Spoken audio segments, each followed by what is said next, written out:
Hello everyone, welcome to Adhigamshil. मेरा नाम शोभना है और आज जो हम टॉपिक डिस्कस करने वाले हैं वो अपकमिंग सीटेट एग्ज़ाम्स के बारे में डिस्कस करने वाले हैं। अपकमिंग सीटेट नोटिफिकेशन हमें मोस्ट प्रोबेबली अगस्त के लास्ट वीक में या फिर सितंबर के फर्स्ट वीक में देखने को मिल जाएगा। रही बात सीटेट के एग्ज़ाम्स की, तो हमेशा से दिसंबर से जनवरी में हमें सीटेट के एग्ज़ाम्स भी देखने को मिल जाते हैं। और पेपर का अगर हम देखें तो हमें पता है 150 मार्क्स के पेपर होते हैं, 90 मार्क्स हमें क्लियर करने होते हैं। पेपर 1 में 30 मार्क्स के 5 सेक्शंस होते हैं, सिडपी, हिंदी, इंग्लिश, मैथ्स और ईवीएस। ठीक है। इसके अलावा पेपर 2 की अगर हम बात करें तो 30 मार्क्स के हमारे 3 सेक्शंस होते हैं, सिडपी, हिंदी और इंग्लिश। 60 मार्क्स का हमारा मेन सब्जेक्ट्स होता है। टोटल हमारा इस तरह से 150 मार्क्स के पेपर होते हैं, 90 मार्क्स आपको क्लियर करने हैं। अब जो मोस्ट इम्पॉर्टेंट आज का टॉपिक है वो है इम्पॉर्टेंट सही तरीके से हमें किस तरह से पढ़ना है। सबसे मेन इम्पॉर्टेंट चीज़ मैं आप लोगों से जो शेयर करूँगी कि आपको 90 मार्क्स का टारगेट लेके नहीं चलना है कि मुझे सिर्फ और सिर्फ 90 मार्क्स क्लियर करने हैं। आपको टारगेट 100 प्लस का लेके चलना है। इसके लिए आपको क्या करनी चाहिए? इसके लिए आपको जो है 3 सब्जेक्ट्स, हिंदी, इंग्लिश, सिडपी, इनमें 20 प्लस एटलीस्ट का टारगेट आपको लेके चलना है। जैसे सिडपी हो गया तो ज़्यादातर बच्चों के सिडपी काफ़ी अच्छे होते हैं, तो आपको 25 मार्क्स का टारगेट लेके चलना है कि आपको एटलीस्ट 25 मार्क्स इनमें आ जाए। अगर 1-2 नंबर आगे पीछे भी होता है तो दैट इज़ फाइन। इसके अलावा हिंदी हो गया या फिर इंग्लिश हो गया, इनमें भी आपको टारगेट्स 20 प्लस का लेके चलना है। आपका जो मेन सब्जेक्ट्स हैं उनमें आपको टारगेट लेके चलना है इसी तरीके से 40 मार्क्स का टारगेट आपको लेके चलना है कि आपको 40 मार्क्स लानी चाहिए। अब जब आप इस तरह से अपने टारगेट्स को करेंगे तो आप डेफिनेटली 100 प्लस तो स्कोर कर पाएंगे ईजिली। अब इसके लिए आपको इन चीज़ों पे फोकस करने के लिए आपको क्या करना है?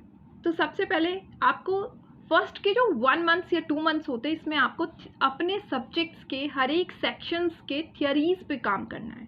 थियरीज़ पे काम करने के लिए आपको उन सेक्शंस को पढ़ना है। मेन सब्जेक्ट्स अगर आप मैथ साइंस वाले हैं या फिर अगर आप एसएसटी वाले हैं तो आपको क्या करना चाहिए? अपने सेक्शंस में अच्छा स्कोर करने के लिए आपको एनसीईआरटी 6 to 8 का पढ़ना बहुत ज़रूरी है। अगर आप ये पढ़ते हैं तो आपका ईजिली इस सेक्शंस में मार्क्स आएंगे। अब 6 to 8 पढ़ने के बाद जो वो 6 to 8 में जो इम्पॉर्टेंट टॉपिक्स हैं, अगर वो टॉपिक आपके 9th-10th में आ रहे हैं तो वो भी आपको पढ़नी चाहिए। ठीक है। अगर आप ये काम कर लेते हैं तो आपके इस पेपर में इस सेक्शंस में काफ़ी अच्छे स्कोर आएंगे, क्योंकि इससे ज़्यादा एनसीईआरटी से आगे कुछ भी नहीं जाता। हाँ, ये नहीं कहूँगी मैं कि एकदम आप 60 में 60 लाएंगे, बट हाँ बहुत अच्छा स्कोर ज़रूर करेंगे। अब इस चीज़ को करने के बाद जब आप फर्स्ट 2 मंथ्स में या फिर इससे पहले ही अगर आपका कवर अप हो पाता है तो आप ये कर लेते हैं, तो आपको लगाने हैं मॉक्स या फिर आपको क्वेश्चन बैंक लेना है। क्वेश्चन बैंक्स में लगाने हैं प्रैक्टिस सेट्स आपको टाइमर लगा करके बिल्कुल एग्जैक्ट टाइम पे ही कंप्लीट करना है। जब आप ये काम कर लेते हैं तो आपको कुछ टाइम एनालिसिस अपने सेक्शंस का देखना है। जब कौन कौन सा टॉपिक है, किस किस सेक्शन में कौन कौन से टॉपिक्स हैं जो आपके क्लियर नहीं हुए हैं, जिनमें आपके मार्क्स नहीं आए। आप उनका एक छोटा सा नोट्स बना लीजिए और आप उन टॉपिक्स को कवर अप करिए। ऐसा करके आपके नेक्स्ट जो पेपर आप देंगे, नेक्स्ट मॉक्स जब आप लगाएंगे या फिर प्रैक्टिस सेट्स नेक्स्ट लगाएंगे, आपके मार्क्स इंक्रीज़ होते जाएंगे। काफ़ी अच्छे तरीके से आपके मार्क्स इंक्रीज़ होंगे और आप बहुत अच्छा इस चीज़ में स्कोर कर पाएंगे।